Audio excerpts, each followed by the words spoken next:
Progressive presents Mindfulness with Flow. Before you lies a beautiful meadow. In that meadow, Progressive Direct has placed its auto insurance rates alongside those of competitors. You select the lowest rate and feel a great sense of calm. A great sense of... Compare Progressive Direct rates with competitors' rates so you can rest easy. Visit Progressive.com. Progressive Casualty Insurance Company and Affiliates. Comparison rates not available in all states or situations. Prices vary based on how you buy. Blog Talk Radio. Well, it's Friday afternoon. I almost said morning because my clock says 10 o'clock on my computer, if you can believe it. We're at the Friday edition of Sin's Chat Corner. I real quickly wanted to mention a couple quick things. To those that were inquiring about DM DeNovi's interview from yesterday, I just posted the link up on Facebook, or otherwise you can either private message me or go to my show page, obviously, and then you guys will be able to get an opportunity to see it. So just a reminder of that. Sadly, I do not have my calendar in front of me. I had to very unexpectedly do an appointment or two this morning, so I'm rushing around like a chicken with my head cut off. So my apologies, and then I'm not able to let you know in terms of who I'm having on next week. Check the show page over the weekend. I do want to remind everybody two quick things tonight. Kohanski's, which is where I will be at 9 o'clock this evening, supporting One Lane Bridge, which you should be doing as well. If not, head over to Mamie's, which is my second stop to support the Incorruptibles this evening, which is Amy Ashby's band as well. And don't forget, obviously, the State Fair is running for the next 10 days, so it's important to support local music. I went out last night, supported 5-6 bands that I know. So if I can do it, you can do it. It's cheap. It's a lot of time and a lot of trouble that these guys put into place sometimes for people that are in an audience of 4 or 5. So please do your best to go ahead and support them. So without further ado, I'm going to get both of our guests on the line and start because I'm so excited about both of them. Just 1 second, and let's see who we've got here first. Good morning or afternoon. Which one are you? This is Robyn. Hi, Robyn. Good morning. How are you? I'm doing very well. Good afternoon. Oh, yes. I was just going to say it's 12 o'clock here, a little after 12 o'clock. Let me just go ahead and get Nial on the line so that I have you both quickly here so we can get going. Okay. Good afternoon, my friend. Hi. Good afternoon. This is Nial. I'm doing well. And yourself? I'm doing okay, but I'm extremely nervous. I'm not going to lie. Both of you are powerhouses in different places, and I'm kind of like, yeah, I'm just little me over here. So, yeah, I'm a little nervous. It makes for a very nervous morning. But I know a lot about both of you. I did my homework, so I'm like, this is going to be absolutely awesome. So basically what I'm going to do is I'll structure the questions, hopefully the majority of which to both of you, and then we'll kind of cover you both individually because I think that's important. Would that be all right with both of you? Sounds good. That's great. Okay, terrific. All right, well, let's start off with a background a little bit in terms of, obviously, I want to talk about where your productions come from, meaning I know back in 95 you had founded No Jive Productions. We want to talk about that. Now, that's essentially a nonprofit that engages at-risk teens with the fine arts. So talk to me a little bit about how you formulated that, and then, of course, obviously talk to me how the actual play itself has come into play, meaning obviously you had to sit down one day and pencil or put this together. So talk to me about both of those, if you would. Right. Well, I started No Jive Productions, like I said, back in 1996, and I was pretty much a young guy with a dream and with a passion that wanted to help other people through the use of the arts, and that's through theater. A lot of people don't know the N in No stands for Nial, and the J in Jive stands for Journey. So No Jive Productions is all about Nial's journey through life. So I sat down one day and I just started writing, and because I was a young child that was going through a lot of different things, emotional wise, especially not having a father, you know, in the home or by my side, someone who I could just call on. So you know, I just began writing plays, and I realized through theater I was able to express myself in ways that in normal life, for some reason, I wasn't able to express myself. So, and that's pretty much how I started the whole company with No Jive Productions. It just gave me an outlet to bring other people on board who maybe was going through different things, and gave them the opportunity to write their stuff down on paper or have them help out behind the scenes to express themselves and educate people through the use of the arts. You betcha, of course. And I have to ask, just because one of the things I thought about is any portion of this particular play somewhat autobiographical to you in any manner, shape, or form? Do we see parts of you yes, within the play? Yes, it is. You know, to keep it honest, yes, it is. Like I said before, it's hard sometimes as young black or whoever, young men, period, Sure. To learn about the world without having that role model or that father figure, and you have your mom trying to be your mom and your dad at the same time, but sometimes it's not the same when all you want is your father to show you unconditional love. And in this stage play, it talks about, trying to constantly, live up to the expectations of your father, but at the same time you're constantly getting knocked down. And it talks about in the show you're constantly doing different things to try to get that unconditional love from him, but he's not noticing you. So it's a very powerful show. It's a show like no other. I can tell you that much. It's not your typical stage play or gospel play. We touch on real life issues and we bring everything to the forefront. We don't sugarcoat anything in the show. It's a funny show as well, but at the same time it has a serious message behind it. Nice, very nice. Now I want to flip over to Robyn for just a second, because Robyn, I understand that your role in the play, of course, is Vanessa Clark. So I'd like you to explain to us a bit about what drew you to this project, and are there any parallels between yourself and Vanessa? First, I was not drawn to this. I was forced to do this. Niall. Alrighty then. I love teasing him about that, but he met me and saw something in me that I don't know that I saw in myself. So he chose me for this role. And ironically, I guess what he saw was maybe how parallel I actually am to Vanessa Clark. She's very much so like me. She's looking for love. She's leaning on loyalty. She's an artist. She's devoted and trying her best to live up to the expectation of the man that she loves, much like the role of Matthew trying to live up to the expectation of his father. So much of this is very parallel to both of our lives. That's a role I played in my life, being the daughter of Ray Charles, trying to live up to the expectation of this icon has not been easy. And I appreciate an opportunity to express this live on stage. That's so cool. It is. Now, to both of you, of course, obviously I understand that this is a 2-act play. Now, there's two sides of the thought on here. I've had other playwrights that have come on that have done, 5, 6, scenes and things like this, and they talk about how much they love a longer type play. So are you both satisfied and you think that everything is duly and appropriately covered within this 2-act play? And I ask that only because audiences are listening right now and they're probably thinking, oh, this is a 2-act play. What's this all about? You know what I'm saying? Yes, definitely everything is covered in this particular play. We take the audience pretty much on a roller coaster ride.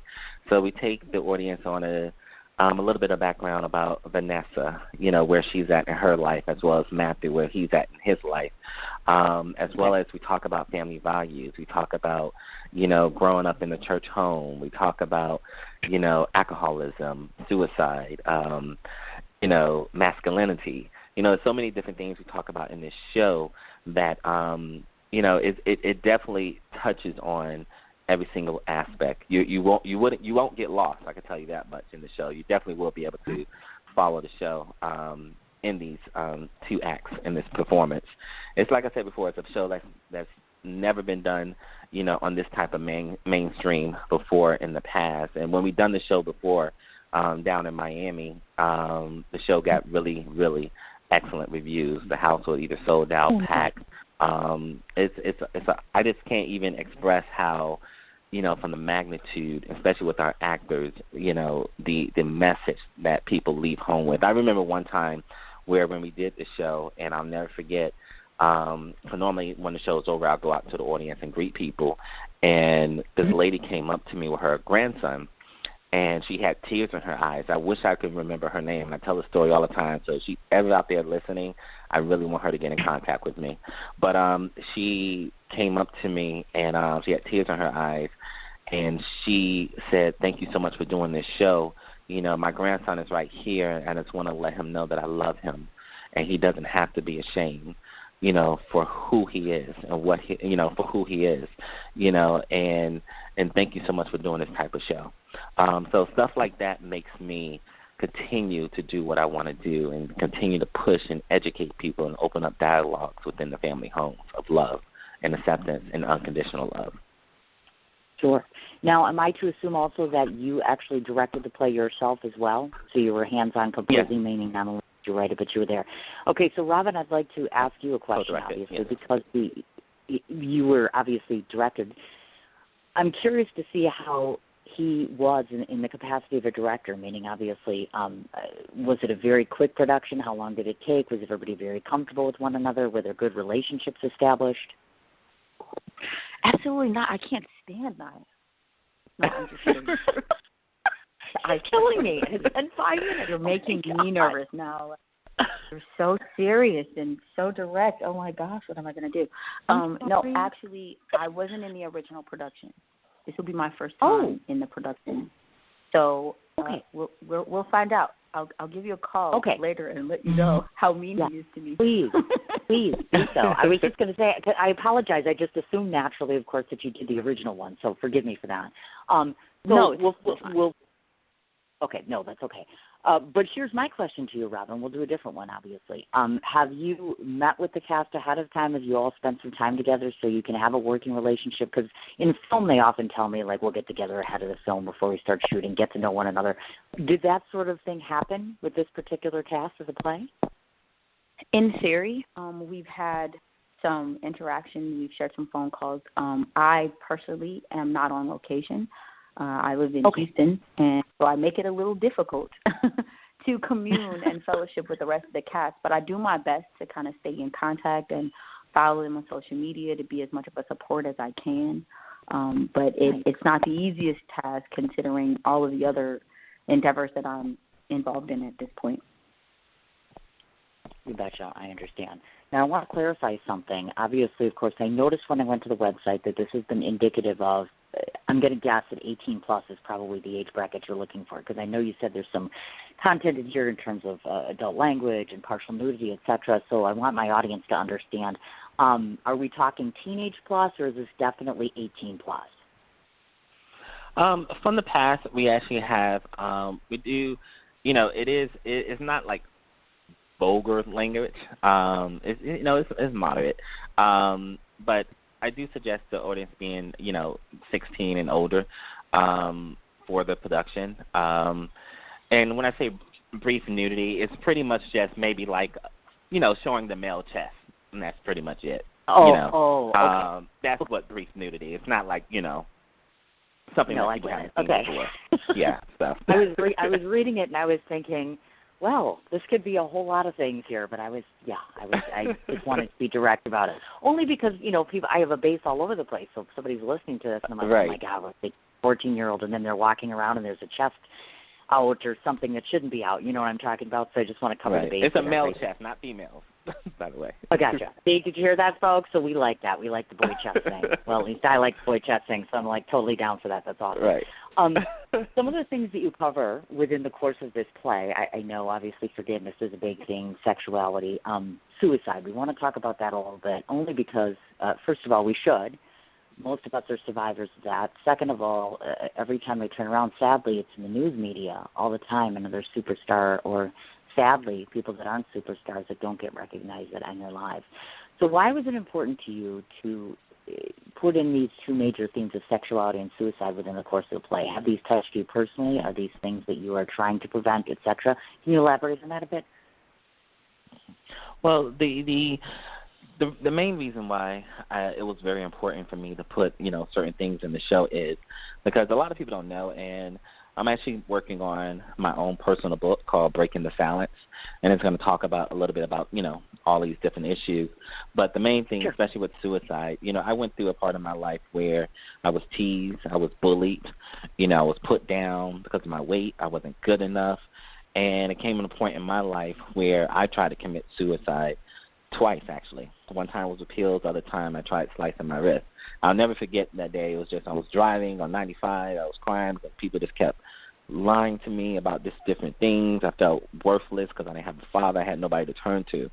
And I remember going to my friend's house, and he knew something was wrong because usually when I'll go in, I'll act crazy, talking. And for some reason, I I went to the kitchen, got a knife, went to the bathroom, started crying, and, and I just started slicing my wrist. And I realized it wasn't going deep enough, so that's when I got up again to go get another knife, and my friend saw my wrist bleeding. And he thank God he was a nurse. So, and it was the weirdest thing is I remember he, grabbed the knife out of my hand. I was crying and just wanted to give up on life. And he took me to the bedroom and he started praying over me. And this is how I know that God and his angels are so real, too, that he started praying over me. And he was like, and he made a joke, too, about that, if you kill yourself, you'll never meet Janet Jackson and blah, blah, blah. But anyway, so he started praying over me, and next thing you know, as soon as he said amen, my whole body became, I don't know how to describe it. It was so relaxed. That was the best sleep. And that sleep maybe was only 5 hours, but it felt like I slept for years when I woke up. Like I felt so good after that sleep. And then maybe 15 years later, last year, I had got a phone call, and guess who wants to meet you? Janet Jackson. And I was able to, when she was here in Miami, they hooked it up for me, went backstage, met Janet Jackson. And the crazy thing is like, I literally went blank. Like, I forgot my name. Like, you know how you see people on television, they see their favorite celebrity and they start crying? That was me. And I'll never forget, I was telling her, thank you for saving my life, because through her music, and I used to always listen to her music and everything. It used to keep me going and everything. And so I'll never forget, she opened her hands out to me, gave me a hug. She said, no, Nial. She said, no, I didn't save you. God saved you. God only used me as a vessel to get you through. And it was just, and it's like at that point when she said that to me, it was like a fresher breath of air. It made me want to fight even harder in this business to succeed and to help other people to realize their dreams. No matter how many times you get knocked down, no matter how many times people may bully you or put you down, you still stand up strong and you fight for what you want. And if that's success, then you fight for that success and you open doors for not only yourself, but you open doors for others. I'm sorry, I get really emotional when I think about, that part of my life, because it meant so much to me, and everything that I was going through as a child.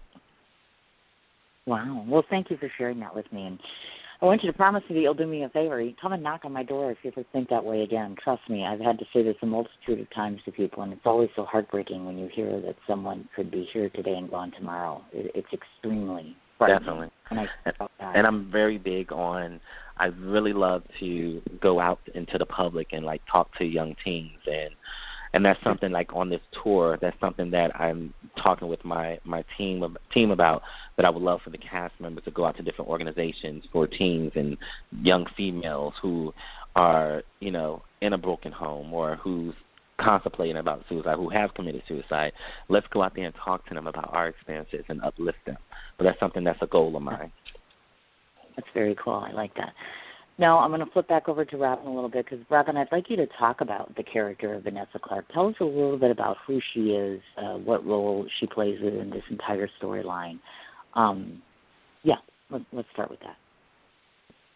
So Vanessa Clark is the companion of Matthew, and they've been dating for several years, close to 10 years, pretty much since high school.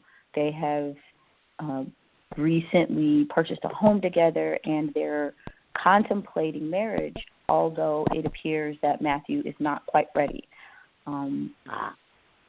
Vanessa is currently writing a book about her journey and how to deal with it, and hoping that there will be some success and that Matthew will support her. He's asked her to quit her job so that she can complete her book.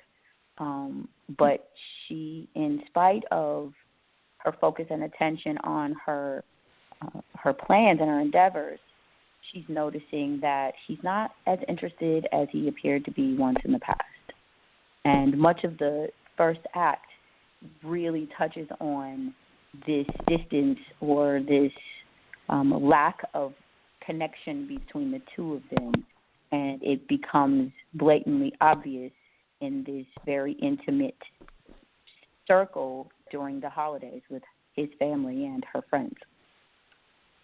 Ah, interesting. Thank you very much. That has me intrigued just listening to that. That was actually quite a interesting throw out there. Now, I have to ask you, because I've interviewed other people who have done theater before versus doing film, etc. So for you, in terms of prepping for something like this versus doing something like on TV or film, how is it different for you in terms of, is the process any different? Is there more or less prep involved because it's a play? Because I know that's kind of different than TV or film. It is quite different, but it's a bit of a paradox for me because as a musician, I spend much of my time on the stage. So in theory, you compare the two, but preparation for a musical stage is less emotionally attached, whereas in theater, you do really have to figure out a way to connect to your character to become this person so that you can best portray what the script is trying to say about them. So it's been very different from my television work and my film work. Obviously, with television and film, you can cut and do it over again. So when you're on that stage, there's you got it. You either got it right the first time or it's gone. It's in the past. So it has been a lot more preparation for me. The character has evolved over time. We started someplace else with the character, and now she is blossoming so much more. Thank you so very much, Nial. I appreciate you for making my life a little harder. But I do also appreciate the fact that the character is cultivating into someone that is so very much more like me. And that gives me an opportunity to really intuit myself and my own spirit, my own energy into who Vanessa Clark really is. Sure, certainly. So now I flip it back to you and I ask you, when you had first created the character of Vanessa, was Robyn someone that kind of instantaneously came to mind and you thought, yes, this is the person that has to play her? Do you know what I mean? Sometimes writers will put together a character and already know the person they wish to play, but what is it that you see in Robyn that's so perfect for Vanessa? Mm-hmm. Well, at first, like Robyn said, I met her at an event, and I was in the process of going to do castings, figuring out who I want. And at this event, I was just stunned by her beauty, number one. And I was with one of my friends. I was like, you know what, she looks like Vanessa.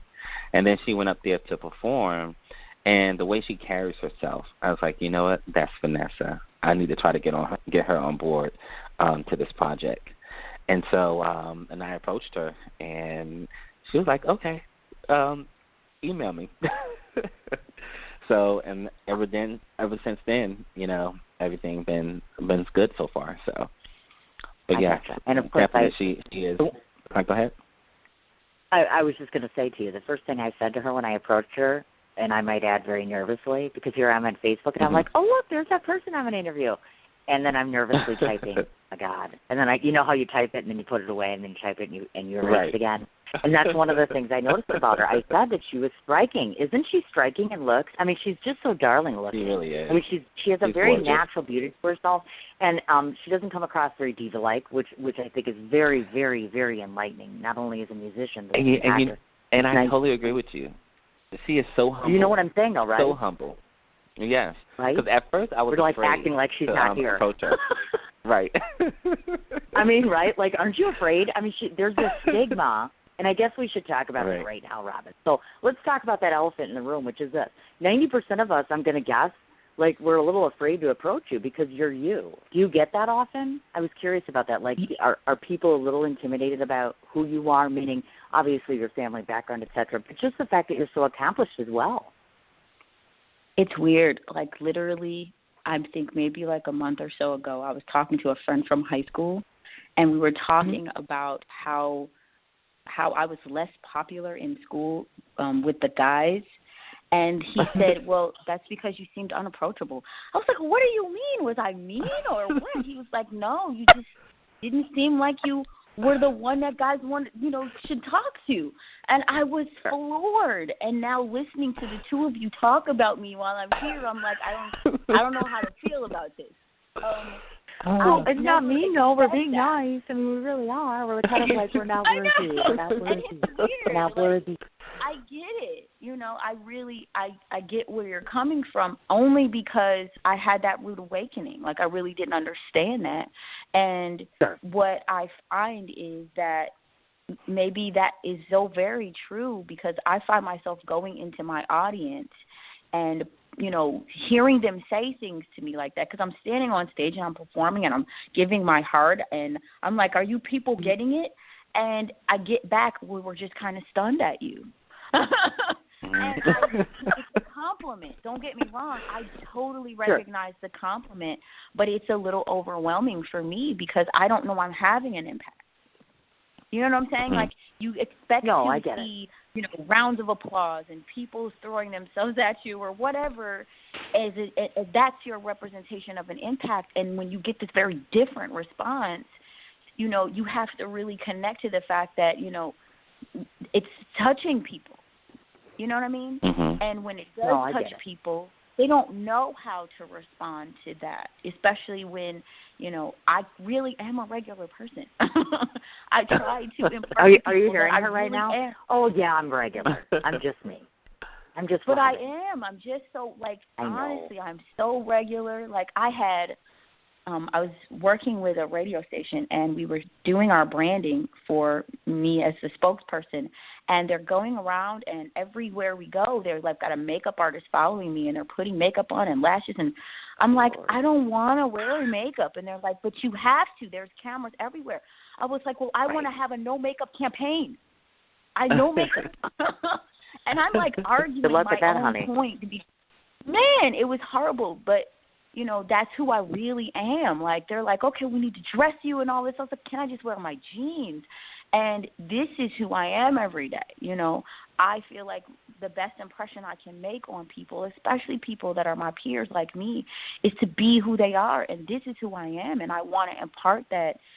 Don't get me wrong. My dad was a great celebrity, and he was loved by millions of people. And I've met a number of those same celebrities, but I also know that it's a miserable feeling to not be able to walk where you live, not to be able to enjoy the simple pleasures of going to a restaurant or having a private date or going to a movie. And I want that.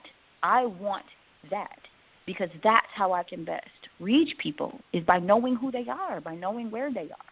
So I'm elated that you guys feel that way. Don't get me wrong. I was sitting here oh, please stop, but don't.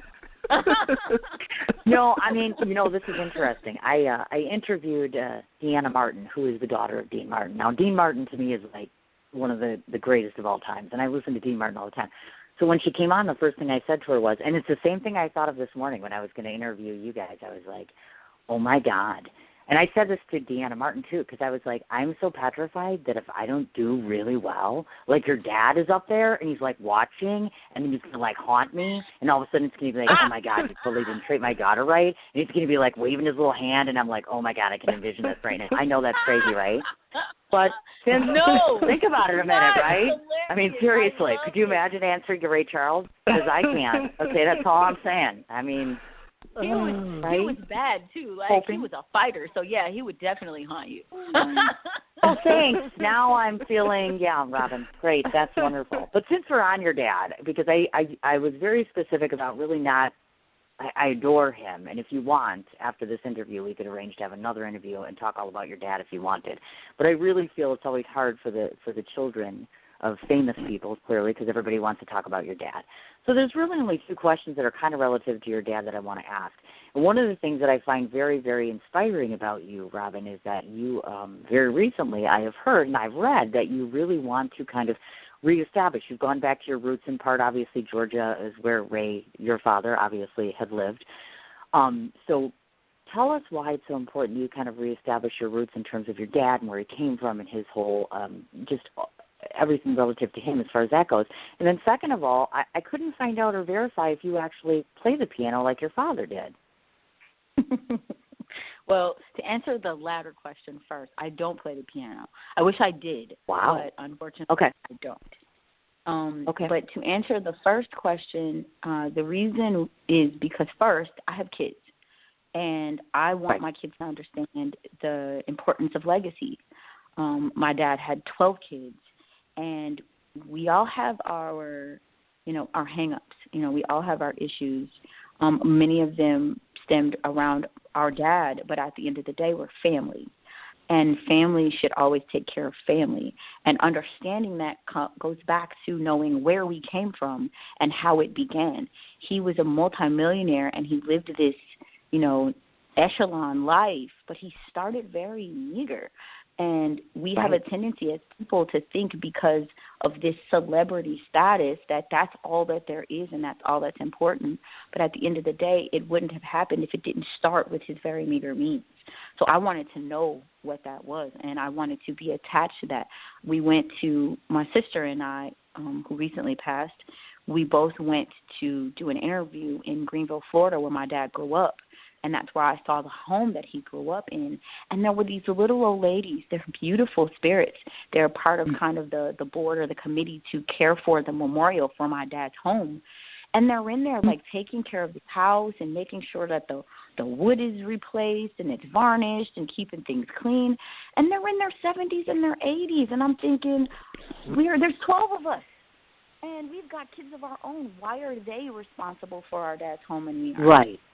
Sure. Right. So it touched me, deeply that they loved him so much that they would do this for him, which is really in all actuality, they're doing it for us. They're maintaining our legacy for us, and it's our responsibility. So it was very important for me to start this journey and pull this journey through. Like, it spawned all of these other things that I'm doing now in order to maintain that. Betcha, of course. Oh, and I forgot, obviously, the most important question, which is I have a good number of followers that listen. And so if there was one thing, any one thing, that you wanted the entire universe to know about your father, what would it be? It doesn't have to be about celebrity. It could be anything. Yeah. If there was one thing that I wanted the entire universe to know about my dad, is that behind his music and behind his fame and behind his smile was a little kid crying to be understood and be loved. Yeah. And that's not ever really portrayed about him. The movie, I think, tried to do it, but in all of my research and all of my endeavors and even what I was able to pull out of him personally, that's what I found. Gotcha. I appreciate that. Thank you. It's sad that sometimes in the media, there are movies out there, there's all sorts of things that get made, and people get painted very different ways by very, very many different people, actually. So that was my other question to you, Robyn. Do you think you guys will ever do like an actual, because there are numerous children in existence, et cetera, and family members, would you do a family relative film, meaning not necessarily as much celebrity as it is about you kind of sharing your memories and thoughts and feelings about him? Because I did think about that this morning. I'm like, you're already in entertainment. Wouldn't that be fun to do? Or no?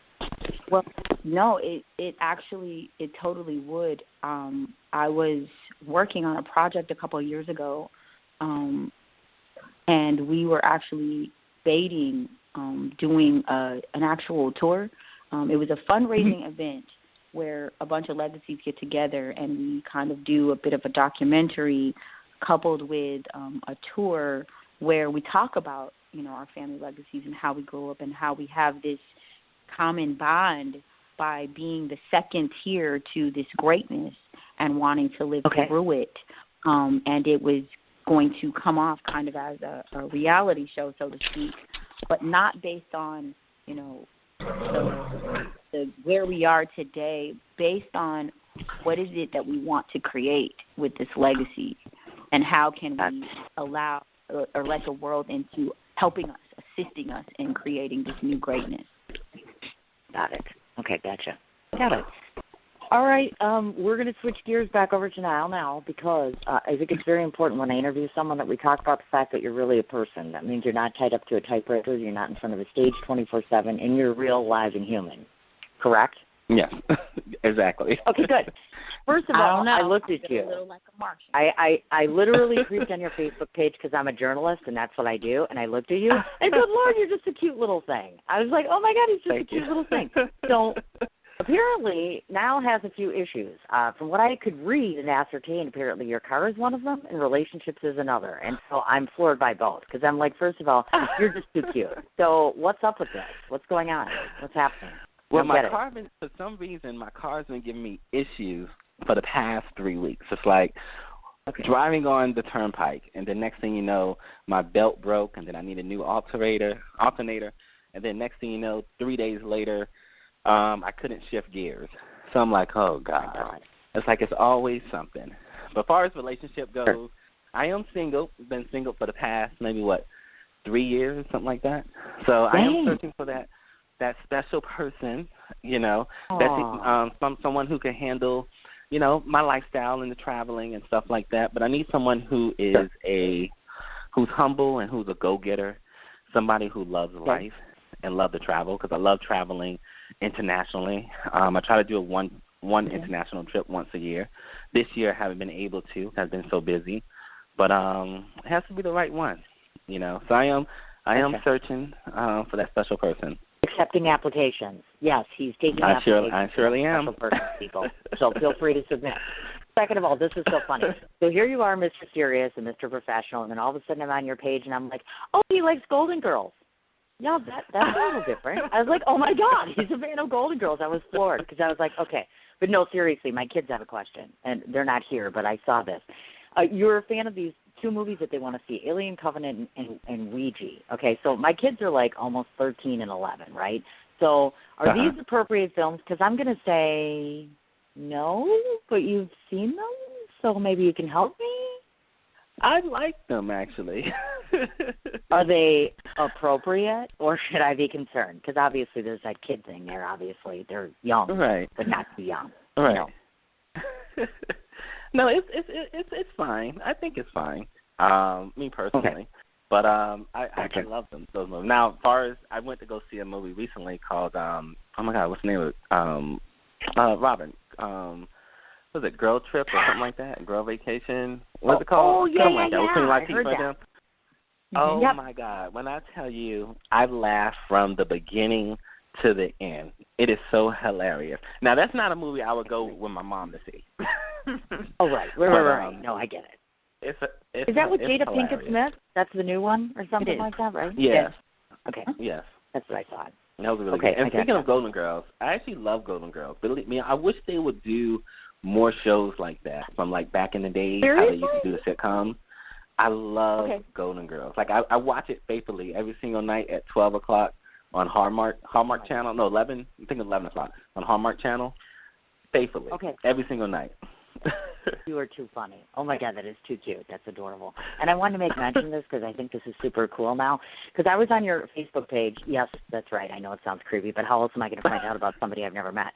So I'm looking at this, and as I was paging and scrolling down, you do something very similar to what I do. Well, up until the last week when I've been mean to everyone on Facebook. Every day, 3 times a day, I'll post something inspirational. Like if you're reading this now, you're remarkably amazing, whatever, And I love the fact that you're so very hands-on, inspiring with an audience, whether it's in social media or otherwise. I like that you take that platform and use it for a means of inspiration, which is totally cool. I absolutely love that. I also hate the fact that you live in Florida because you probably never have winter, and I'm in Wisconsin, and I do all the time. I mean, we have bipolar weather today, again, as a matter of fact. So kudos to you on that one. So cool. Very cool. Thank you. Now we get to switch over to Robyn. Yes, we have questions. Okay, so first of all, Miss Robyn, I want to ask this question. First of all, tell me about your daughter because she just turned 16, so how do you feel about that? I heard all of her young life, get ready. She's going to do to you what you did to your mother. And, I was a little horrified. I can't say I was the perfect kid.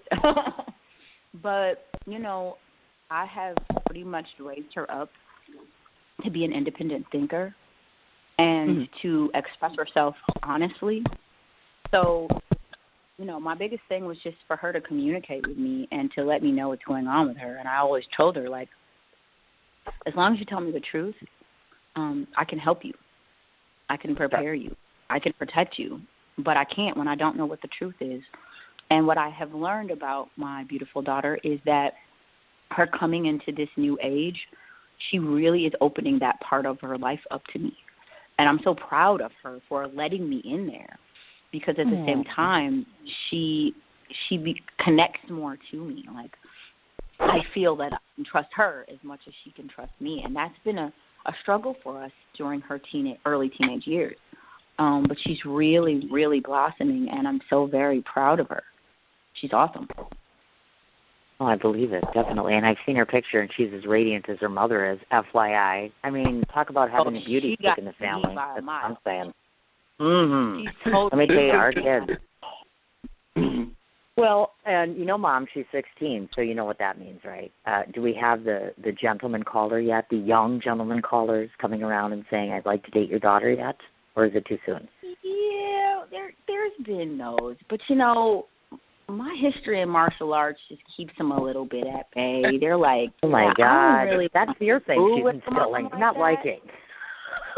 And it's just, you know, they just don't want those problems. So, you know, we keep it very casual. I like that. I just love. She totally sounds like a mom there right now. So of course I clicked on Robyn's page and I did research. So first of all, I know for a fact that I could hang out with Robyn for one night because she watches the same stuff I do. So she's a Twilight fan. She likes Titanic, Pirates of the Caribbean, and I'm excited to announce to you, Robyn, because I see you're a fan of the show Nashville. I am interviewing one of the cast members later this month of Nashville, the TV show. Oh my gosh! Right? I was just my life not awesome. This interview.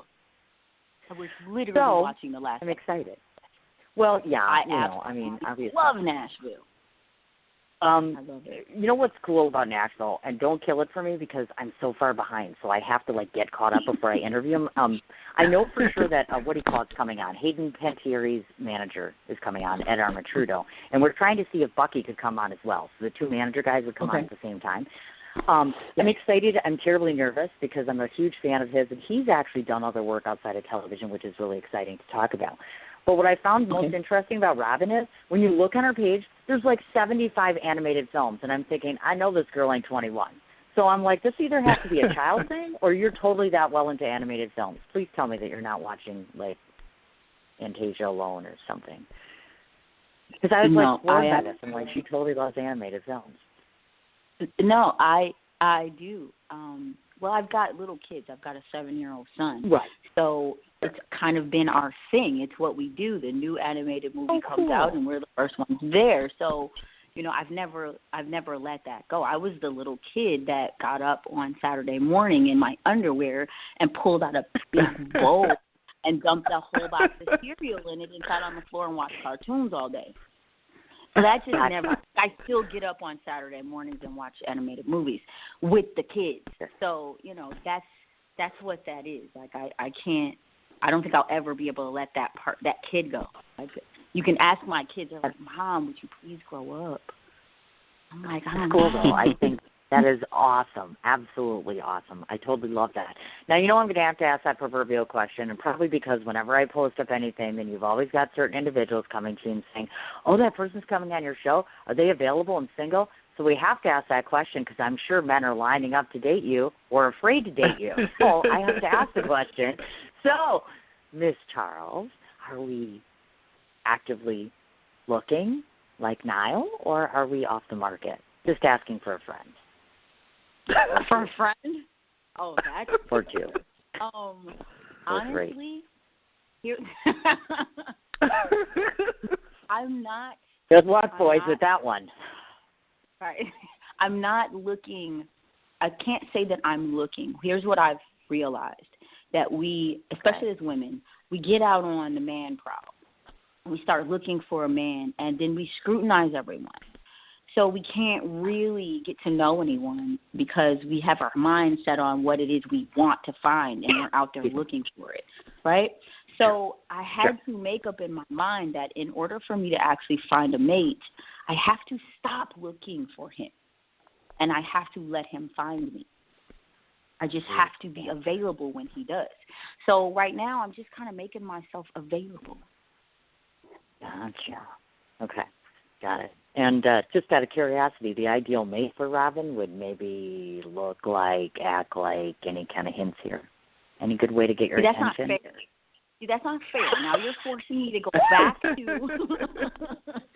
the proud. Just try to help a friend or two out. That's all. Who doesn't want to marry Idris Elba? I'm just saying, like, everybody wants to marry him. But at the end of the day, you know, I'm really not trying to be picky here because I want to meet someone who understands me and who I can tolerate every day of my life. So he tolerate, could look that's like well put. Elba, and then he could look like, you know, Boris Kodjoe. I have no idea. I'm just trying to be open to what is the best thing for me, and hope and pray that he's gorgeous. That's just, like Denzel. Amen to that one. That's like one of my right. Tell me who doesn't want Denzel Washington, right? I know he's married. Sorry, no disrespect, but oh my God. Yeah. Now, I have my own personal favorites. Me and one of my friends were having a conversation about older men who are still, like, thriving and kicking it. And Denzel Washington was, like, always at the top of everybody's list. It's like, oh, yeah, it's got to be Denzel. But you know what I realized? I'm like, Morgan Freeman is such a dude. He's so out there. Get out. Like, he's got an earring on, and he played God. Like, who doesn't want to be with the person that played God? He is such a hottie. Like, I would not necessarily want to date a 80-year-old guy. But Morgan Freeman has got a chance. I'm just saying. Oh, my God. She's killing me. This is just killing me. That's too funny. Okay, yeah, Morgan. I'll put him on my list. Right next to Johnny Depp and, you know, Denzel and all the really hot guys. And Idris Elba. Don't forget Idris. I still do. Oh, yeah. We don't want to forget him, certainly. Okay, so we're going to switch gears a little bit, obviously, because the other portion of my interview obviously talks about some of the other things that you've done with your life prior to this play, because obviously you both have a professional life as well. So we'll start with you now. One of the things that I wanted to cover was talk to us a little bit. We want to go a little more in depth in terms of Jive Productions in the past has done a couple different things. I know that you've put on plays like, for instance, It's Time or Open Yo Eyes, excuse me. But I want to talk about, because I'm assuming you're still doing the Back to School Jam, because that was an annual event, as well as the We Are All One project. Can you please talk about those two different things? Because people aren't familiar with Jive Productions. Right. We're actually revamping the Back to School Jam and the We Are All One project. I'm actually planning to do the We Are All One project within a year, about a year and a half. And the Back to School Jam is something that we used to do where we'll go out to different public schools. We'll have an artist that will fly in, and we talk to kids about education. We talk to the kids about the importance of, you know, getting along and being who you are. It's something that's very important to me to continue. So that's something that we will be continuing, like towards the next year. We haven't done it within a couple of years now. So we've been focusing mostly on our stage plays, like you said, like It's Time, Open Your Eyes, and Why Does Love Hurt So Bad, and His Double Life. But that's something that we plan on getting back into. And We Are All One is more of a benefit concert that I want to do. Is taking people from all walks of life, you know, and doing this huge benefit concert and raise funds for people who's dealing with domestic violence, suicide, and you know, it could be if you're trying to battle some type of, you know, illness such as cancer, HIV and AIDS, you know, letting the people know whatever you're going through, we are all one. We all struggling to survive, you know. So that's the whole message behind We Are All One. Gotcha. Now, since you brought it up and mentioned it, I was going to bring up Why Does Love Hurt So Bad. Can you tell your listening audience a bit about that production? Because I was very touched by that. I was actually quite intrigued to see what that was all about, because I thought the title alone was just kind of encapsulating. Yeah, so that's our next production after His Double Life is Why Does Love Hurt So Bad. Why Does Love Hurt So Bad? It still takes place in Mama Sanders' home, but it's more geared towards Matthew's brother, who is Tim in the show. And we touch on, you know, why do we constantly, you know, go into these relationships, and, you know, and why do we allow love to hurt us? And it comes into a point where, you know, do we constantly forgive and stay in an abusive relationship, or are we just abusing ourselves, when we stay in these relationships. You know, it takes the audience on another roller coaster ride of love, and we're trying to find the answer on why does love hurt so bad. And definitely have to check out the show to find out the answer from Mama Sanders on why love hurts so bad. Yes. But it definitely Mama will Sanders. be coming out on tour as well. Cool. Very nice. Now, if people are listening in today and they want to either donate or they want to volunteer, are you still seeking both, which I assume you always are, tell the folks what's the easy method to get involved, because I have listeners from all over the place, all different states. Well, we're definitely constantly looking for donations, and we're always looking for volunteers. You can go to our website at Jive, that's NOJIVE Productions.org, and you can click on the donate button, and you'll be able to make a donation to our organization to help us continue to produce educational and good quality shows within our communities all over, as well as if you want to volunteer. We do have a volunteer section on our website, and you can fill out the information and submit it to us. And when we're in your city or state, we definitely do call them up to come help us out backstage, as well as in the house to help us put the show together. So we're looking for people from all walks of life and from all over the world to help us to get to a different place and different spot in our endeavors.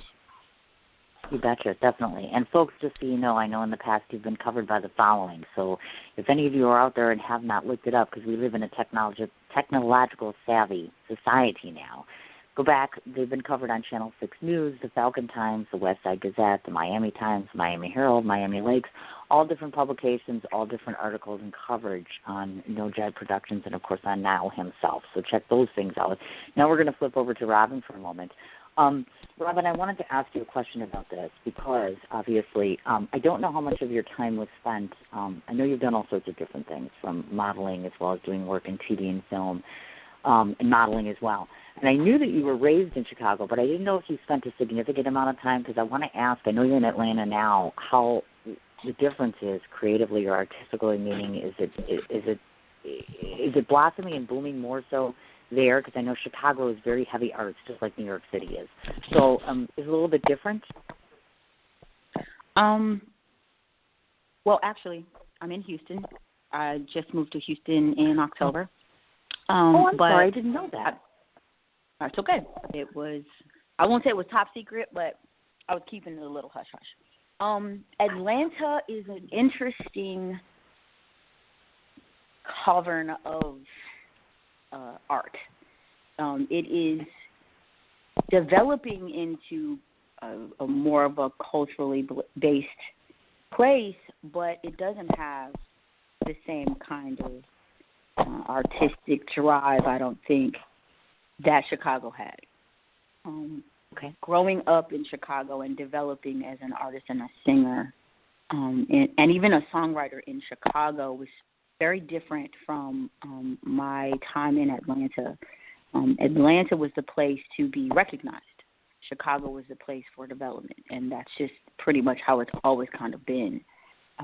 Now, because Atlanta,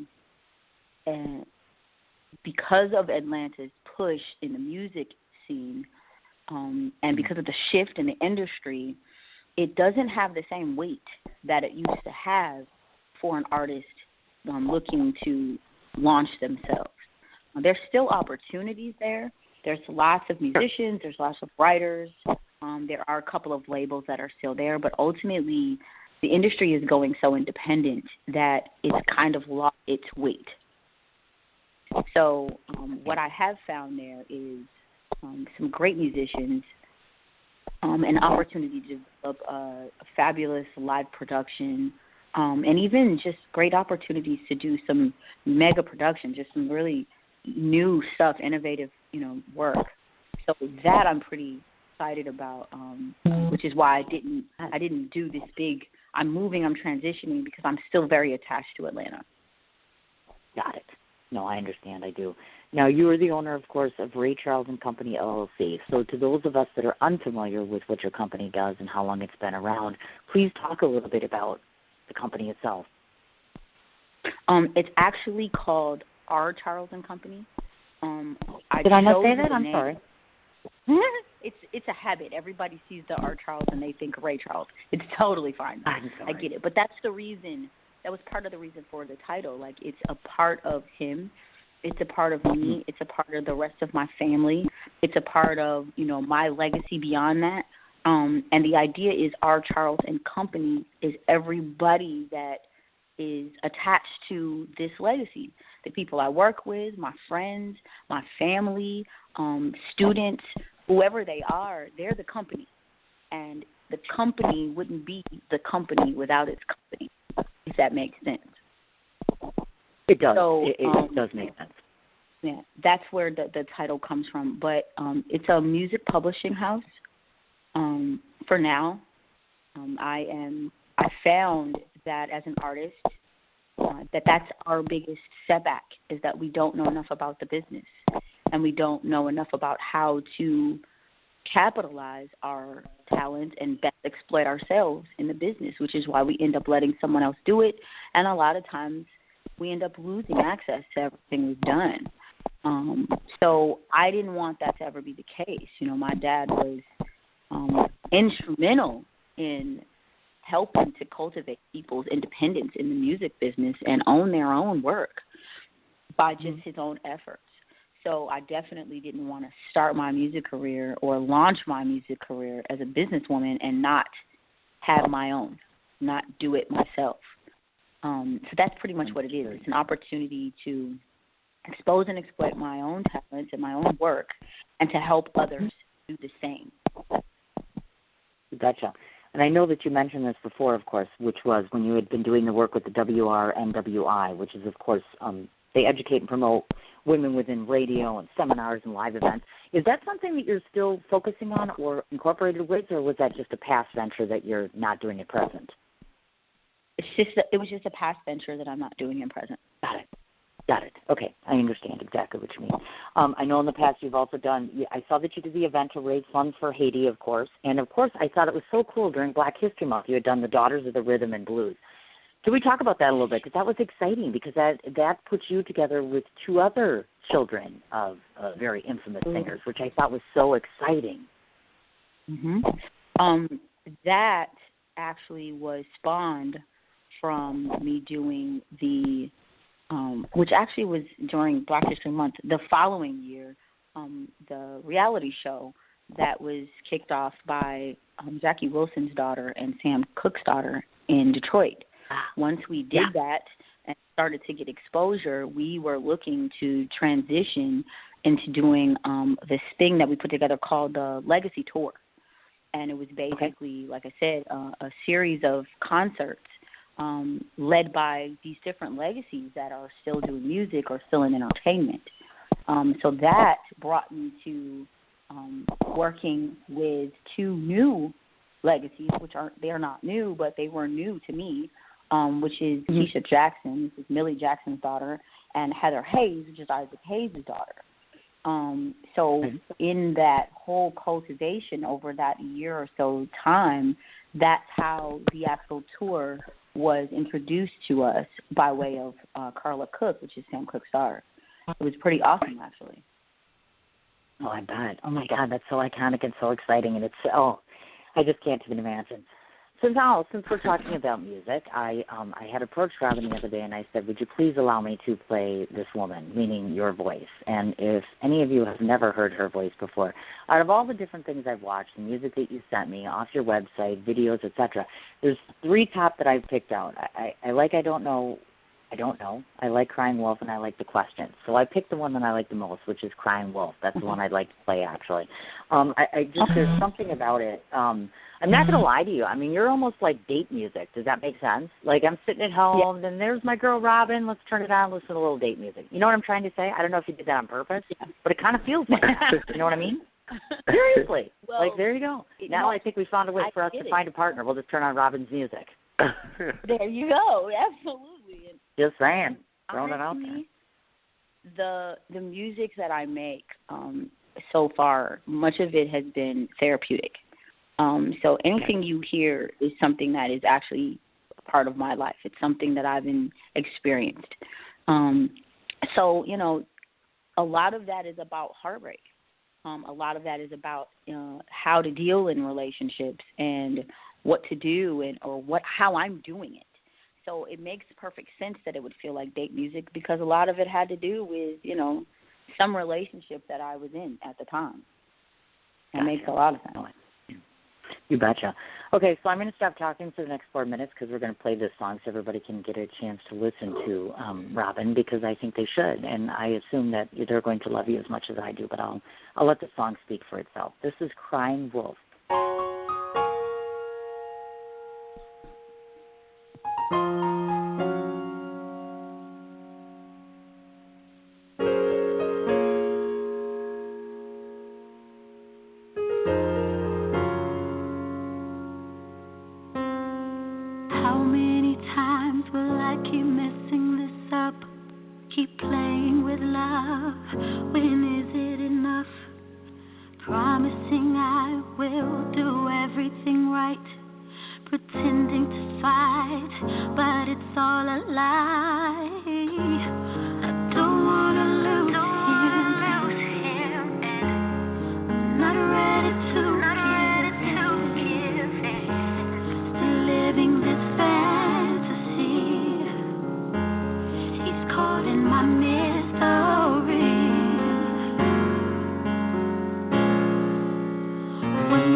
Wow.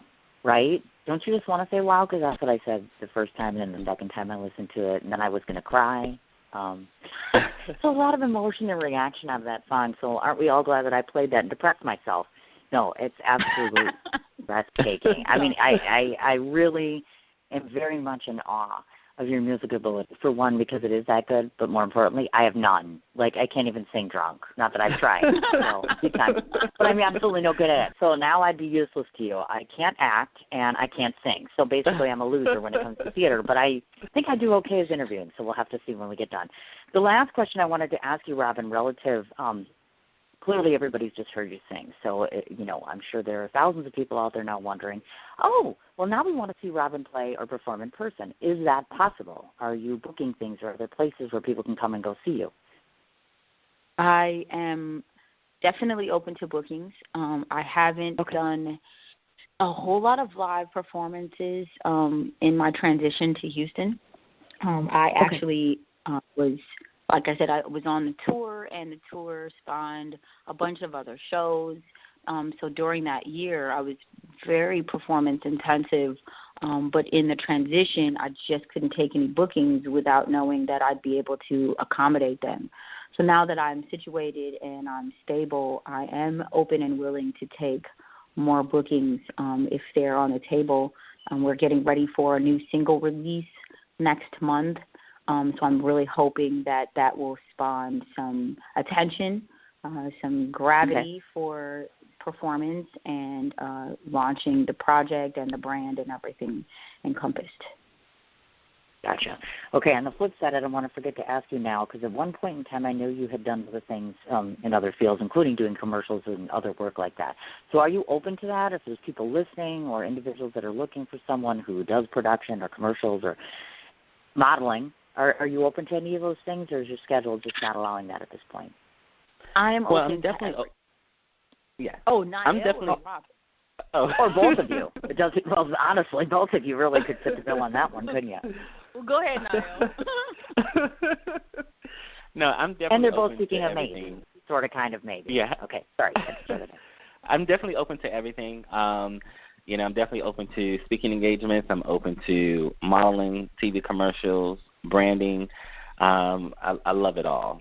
So if it's something I believe in, I'm there.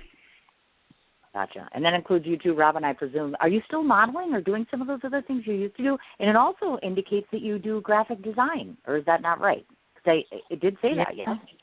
Yeah, I did. How far back did you go? I didn't know that. I'm a journalist, honey. It's my job, okay? I'm Barbara Walters. I have to see if I have any bones in the closet. Let me go see if I can dig Hey, those Robyn, up. I'm over here thinking. No, Robyn, I'm over we here don't do thinking, trash I better talk be on this careful show. what I put on there. I've done a lot of different things. I did do some graphic design. At the end of the day, when you're independent and you need things done and you have no budget, you do what needs to be done. I just have to study graphic design in the past, so that gave me a little bit of a heads up. But at the end of the day, it comes down to, when you got to get it done, you got to get it done. So you work with what you have. But yes, I am still doing, I can't say I have any modeling gigs lined up, but I'm still working with photographers. I'm still doing whatever will help to build a brand. I'm not turning down work. Let's just put it like that. I'm just making sure. I just want to clarify, since we're all there, we're all here in the room, and anybody who might be listening might be saying, I want that girl, I want that guy for this or that. So now, here comes the part where we're going to give the rundown on everybody and everything, which is, of course, to remind everybody the name of this absolutely wonderful two-act play is entitled His Double Life. It's actually written and produced, of course, by Nial himself. It's taking place on August 26th, and that's at the Macon City Auditorium at 7:30. That's located in Georgia, obviously. Robyn is one of the castmates, along with Quincy Bonds and David Tolliver, amongst just numbers of other incredible talent. Tickets are available either on the website, which is, of course, nojiveproductions.org, or through Ticketmaster, and the base price starts at $18, goes all the way up to $72. Just to make mention, if you would like actual swag, as I call it, which means a T-shirt or a program or His Double Life DVD, they're all for sale on the website. DVD is $15, the T-shirt's $15, the program itself is $5. So I want to make sure everybody knows it's on Instagram as His Double Life. It's on Facebook, which is His Double Life Play Stage Play. Obviously, nojackproductions.org as far as that goes, and we, of course, covered Ticketmaster. I don't want to forget to mention this now. Approximately how long is the play? I forgot to ask you that, lengthwise. Oh, no. The play is about an hour and 30 minutes. Okay, gotcha. And I know that there's indicators, I should say, on the website in terms of a tour for 2018. Do we know we'll have specific dates and when we'll find out about that? We will definitely have specific dates soon. We're just finalizing a few things. But we're definitely looking forward to go to the heart of Atlanta, Georgia, as well as Washington, D.C. area, Philly, and a few other places as well. That's awesome. Cool. Now, this engaging young man that we've been talking to, if you want to meet him, if you are daring enough to approach him for being a life partner, his name is Nial, and that's Nial. Martin is the last name. He has a personal page on Facebook. You can find him on Instagram, and that's No Jive and then the letter P. His Twitter handle is at No Jive CEO, and of course some of his work is on YouTube as well as the interviews and all the various publications we mentioned. Now, as far as Robyn, I apologize because at the beginning of this interview, there are more than one name for you, actually. You're listed as different names. So do you prefer the Moffat name or the Charles name, or does it matter to you? I should have asked that. The Charles name is the name that I prefer. Okay, gotcha. All right. And if you would pronounce the middle name, because I don't want to screw it up.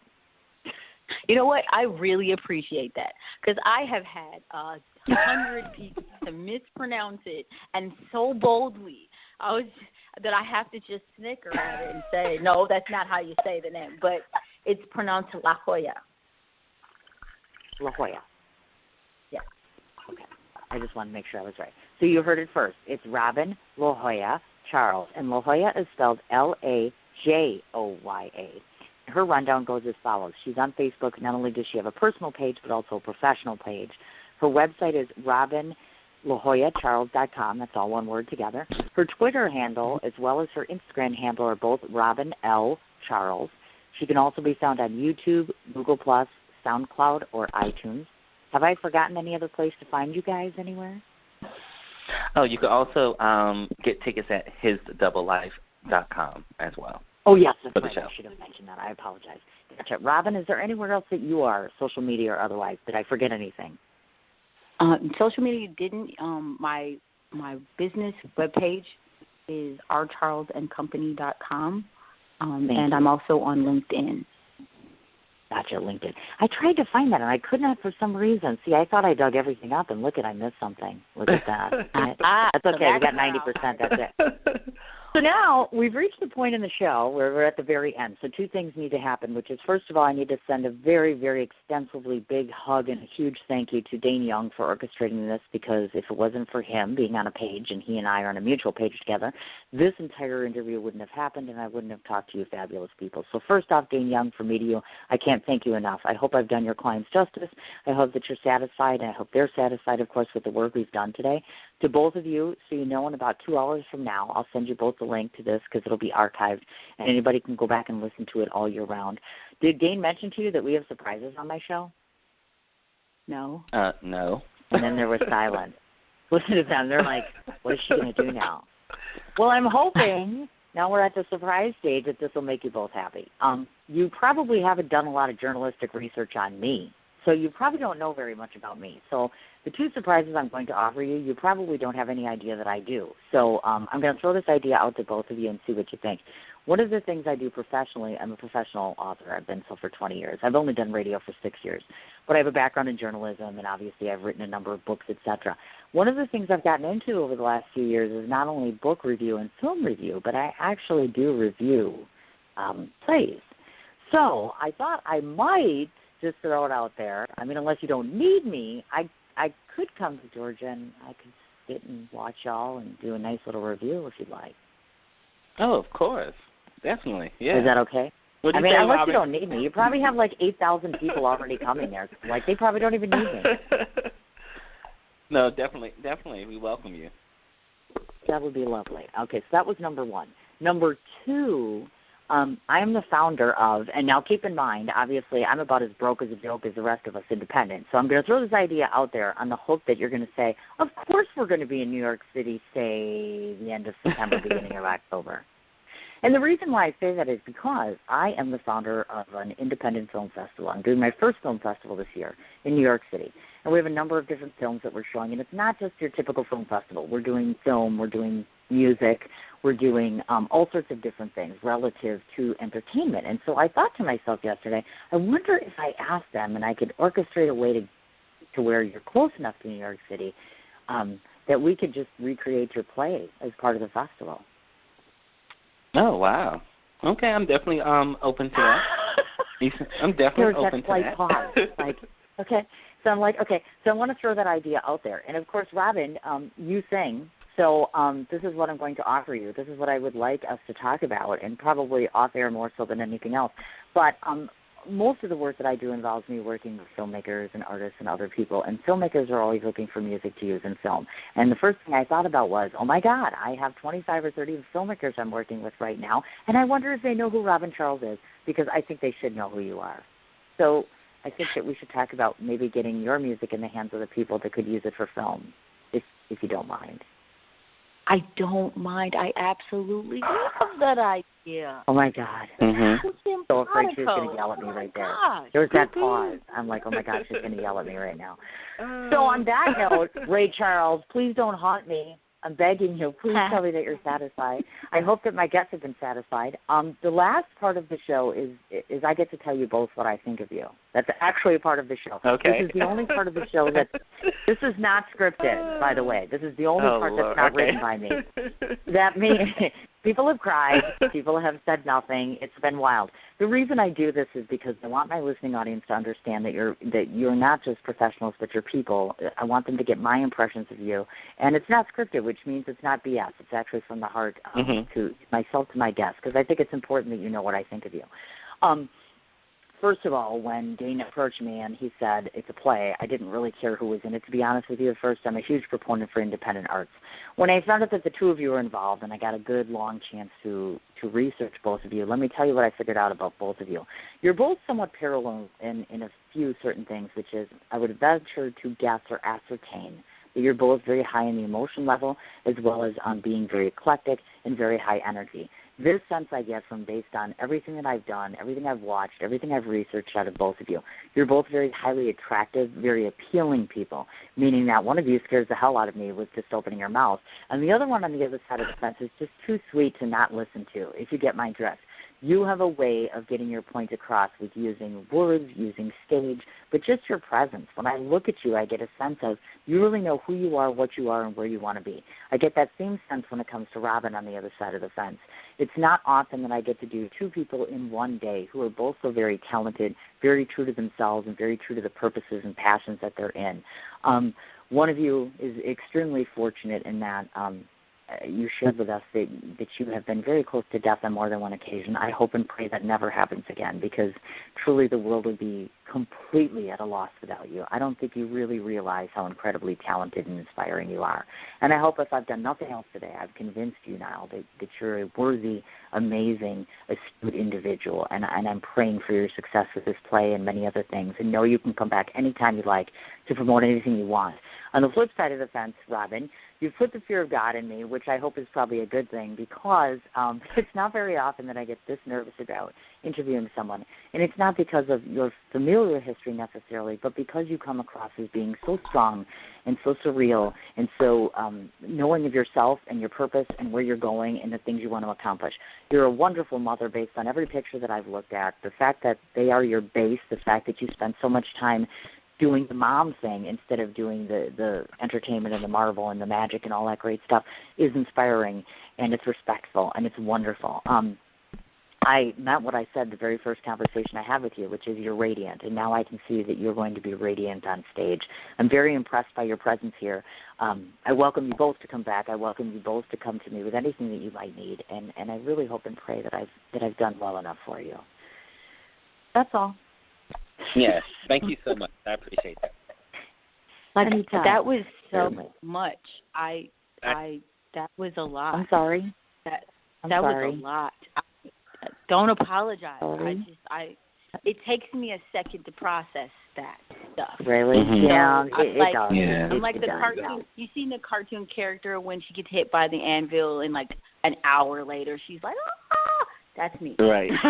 I've got this very delayed. Well, feel free to reach out an hour later and just say, I've thought about all this now, and yeah, that sort of good stuff. But no, definitely, I encourage both of you to get a hold of me off camera, or actually off camera. Okay, we're not on live today. Get a hold of me off the show, obviously, and then we can talk about the festival. We can talk about all these different things if you're interested, and certainly, and I meant what I said. Don't be a stranger. Feel free. I mean, we have a huge audience here. Feel free to use it for whatever you want. I think we have a lot of fun on my show, and this has been great. I really appreciate your time, both of you, truly. Well, thank you so much, and I definitely appreciate you, and it was very heartfelt, and I thank you for that. I appreciate that. And we definitely will be in contact with you. I'm definitely interested in the New York thing, the New York project. That would be awesome. I do. I think it would be great, like I said. And the review thing, I thought, this is part of what I do to begin with. And I thought to myself, well, we'll kind of see where you're sitting with that and stuff, because some people need it and some people don't. So I throw it out there as a means to say, you know what, this is what I do. You don't have to take it. It's entirely up to you. And as far as Robyn on the other side of the fence, I just want to get her in all sorts of places where people are listening to her so they can either cry or neck. That's pretty much it. You're either going to make out or cry. But that's, emotion either way. So we're going to take that. So we'll see. So, so I'm sorry I kept you guys, but there was a lot to cover. I appreciate it. I appreciate your time. And get a hold of me this afternoon or over the weekend, and we can kind of talk about where we want to go. That'd be great. Absolutely. That sounds good. That'd be great. Yes. Great. All right. Thank you so much. Well, I'll let you guys go. Go do your thing. I'll send you the link later on when it gets archived a couple hours from now, probably 2-3 hours. Okay. Thank you. All right, dear. Bye-bye. Have a great day, guys. Bye-bye. You too. Bye-bye. Tell me that wasn't fabulous, right? And I love it when I get to the point where I'm like, surprise, and they're totally weren't expecting it. So let's go through all the different ways to find them one more time. Again, it's a national tour starting off on August 26th at the Macon City Auditorium, starting at 7:30 at night. Tickets are on either Ticketmaster or nojiveproductions.org or hisdoublelife.com. Obviously, the cast includes Robyn LaJoya Charles, along with Quincy T. Bonds, David Tolliver, and just a number of amazing talents there. Definitely want to go ahead and get your tickets. Like I said, it starts off at 18, goes all the way up to 72.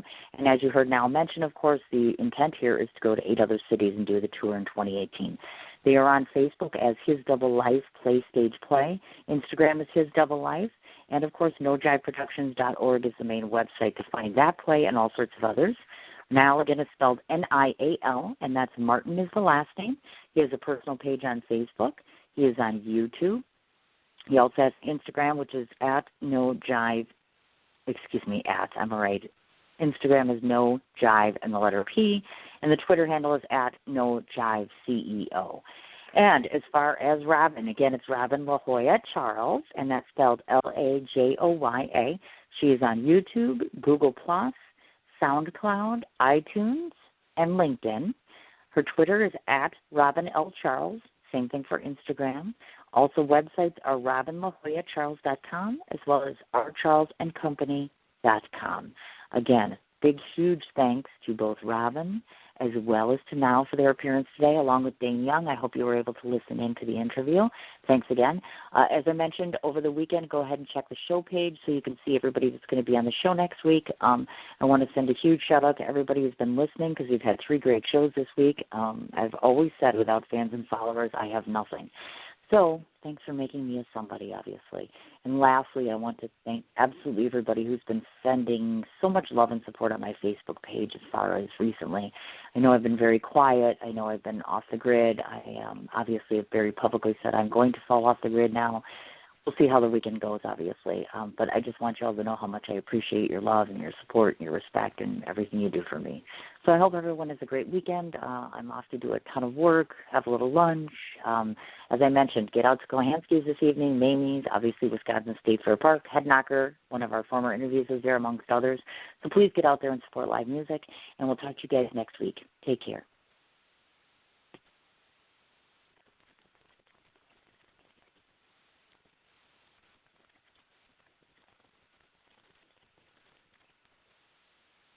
Old Navy's Saturday Steal is back with the season's biggest one-day deal. 50% off all jeans, plus kids' tees, and girls' tanks and leggings for just $3. One day only tomorrow at Old Navy and OldNavy.com. Valid 8/5, excludes clearance jeans. $3 deal, select styles only. I'm your Wi-Fi signal in the center of your home, coming in loud and clear. But when I start to move over here, not so much. And here, well, there's this. That's why there's panoramic Wi-Fi with Cox high-speed internet. It casts a wider net, so Wi-Fi reaches every corner of your home. Discover panoramic Wi-Fi from Cox.